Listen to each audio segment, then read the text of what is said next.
বাংলাদেশের সংবিধানের ২৬ অনুচ্ছেদে যে বিষয়টি রয়েছে, মৌলিক অধিকারের সহিত অসামঞ্জস্য আইন বাতিল।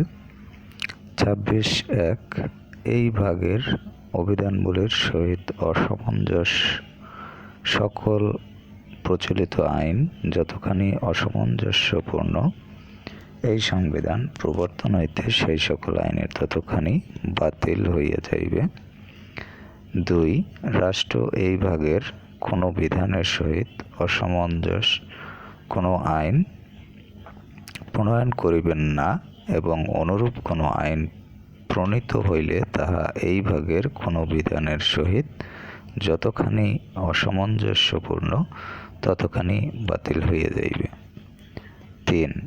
সংবিধানের ১৪২ অনুচ্ছেদের অধীন প্রণীত সংশোধনের ক্ষেত্রে এই অনুচ্ছেদের কোনো কিছুই প্রযোজ্য হইবে না।